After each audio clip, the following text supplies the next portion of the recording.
Things are picking up here. Things have perked up all of a sudden because Barry from Watford is here.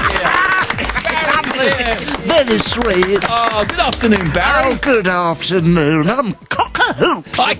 Hell, you're always in a cheery mood, except that... Oh, by the way, let me just tell people, 82-year-old Barry from Watford is a self-proclaimed lifestyle guru, a motivational speaker. He's got some personal work to do.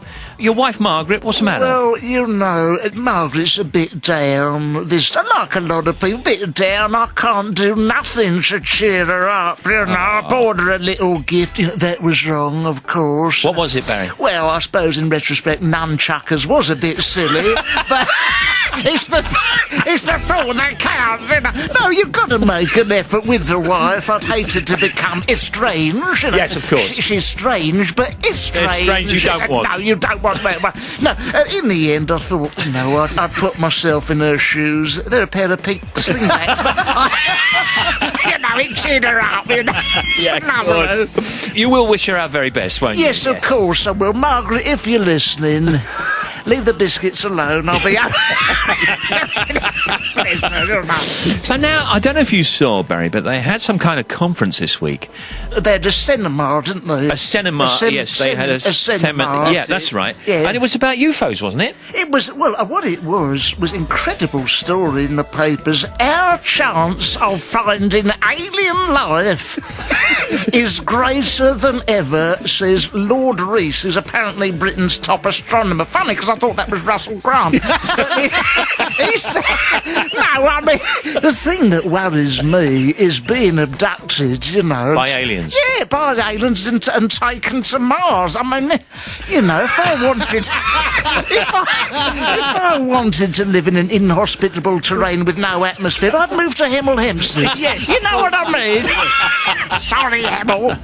He's joking, of course. Yeah. I mean, you know, they said, you know, Lord Rees said, scientists are so clever, they can now even tell what sort of weather they're going to get in far-off planets. What a lot of bunk. Don't need to know, do you? No, I mean, you know, they couldn't predict 2 billion tonne of snow over London, but apparently they can tell there's going to be a squally shower in Neptune, right? Exactly. Now, I hear on the grapevine, in fact, I hear on Twitter, that you've joined Twitter. I've joined the 21st century. Wow. The information superhighway has got a slow lane for me, but the Twitter, the Twitter I'm on, if anyone's interested, remotely interested, is Barry from What? Barry from What? W-A-T. What kind of things are you saying on there then, Barry? Well, you know, I mean, basically, I'll be honest with you, some of my tweets can be very boring, actually, but occasionally I like to surprise people with something really exciting, you know. Got an example there? Well, Barry has opened some Jaffa cakes, but that aside, usually they are quite dull. And are they getting a big reaction, Barry? They are. I've got a few followers. I mean, I've got a tweet, you know, in my capacity as lifestyle guru, is a tweet from Degsy in Carshalton. The way they write it now. Yo, Bazza, need new challenge for 2010. Advise! Exclamation mark. Here's a new challenge, Degsy. Try writing in English, you muppet. How about that? That's a challenge. Good point. Well, good luck with it all. Good luck tweeting. Thank you. So now, what about your son? Because last time you were on, Barry, you were telling us about your son. Yeah. I understand that he can't really find a girlfriend, can't get a date, can he? No, he's unlucky in love, my Dave. He's doing his best. Yeah. You know, they hold a singles disco in Bushy near us. This is true. It's advertised over 40s singles night disco plus free Chinese buffet. Nice. Which is, I mean, he's still desperately lonely, but on the plus side, he did come home last week with 2 spring rolls and half a crispy duck.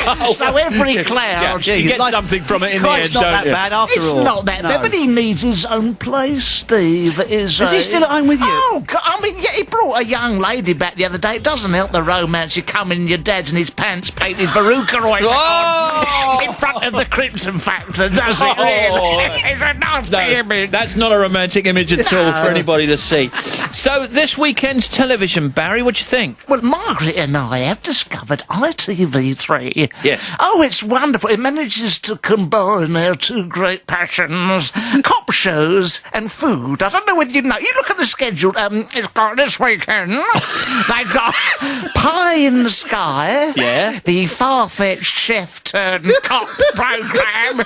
Rosemary and Thyme, the herb-based mummy detectives. Cracker, the detective that goes nice with a bit of cheese. And then, of course, there's looking at a touch of Frosties, Inspector Morsel, Agatha Crispy, and Midsummer Burgers. It's a wonderful... We like it. Knowingly undersold. Barry from Watford. Oh, thank you, everyone. Listen, we'll see you in a few weeks, okay? Oh, love that. No, everyone. No. Goodbye, Barry. Cheer up.